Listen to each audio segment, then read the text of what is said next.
नरमुंड वाली चुड़ैल। राजकोट में एक आत्म सर्विस कंपनी में काम करने वाले जितेंद्र परमार एक मध्यम वर्ग के प्रामाणिक इंसान हैं। उनकी शादी को करीब 4 साल हो चुके हैं। उन्हें एक बेटा भी है। वैसे तो जितेंद्र पाठ पूजा में कम ही मानते हैं, पर रास्ते में मंदिर या मस्जिद आ जाए तो सिर झुका भी लेते हैं। जितेंद्र की नौकरी का समय तो दिन में 8.5 घंटे होता है, पर आतंक मशीन का फॉल्ट आने पर उन्हें रात के किसी भी वक्त सर्विस देने जाना पड़ता है। अपने इसी काम के चलते वो एक रात अपनी बाइक पर जा रहे थे। उन्हें शहर से थोड़ी दूर बसे एक रिहायशी इलाके के पास में आतंक फॉल्ट ठीक करने जाना था। वैसे तो इस काम के लिए 2 एग्जीक्यूटिव जाते हैं, पर जितेंद्र का पार्टनर उस रात बीमार था तो सर्विसिंग के लिए उन्हें अकेले ही जाना पड़ा। स्पॉट पर जाकर जितेंद्र ने अपनी बाइक स्टैंड पर लगाई। तभी उन्हें वहां आतंक बूथ पर एक लड़की दिखी। जितेंद्र ने सोचा कि उसे शायद पैसे निकालने होंगे और वह के ठीक होने का वेट कर रही होगी। फॉल्ट ठीक करने के लिए जैसे ही जितेंद्र बूथ के अंदर आए तो वह लड़की भी अंदर आने लगी। सिक्योरिटी गार्ड ने उन्हें बाहर रुकने के लिए कहा।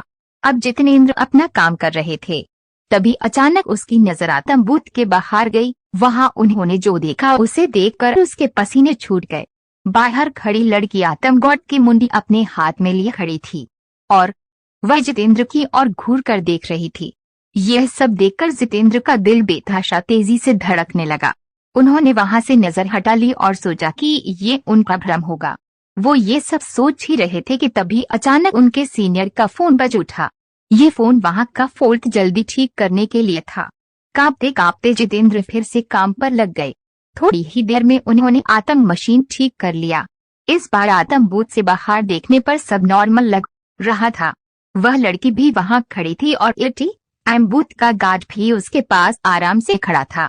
जितेंद्र ने सोचा कि पहले जो भी देखा था वह सब उसका भ्रम होगा।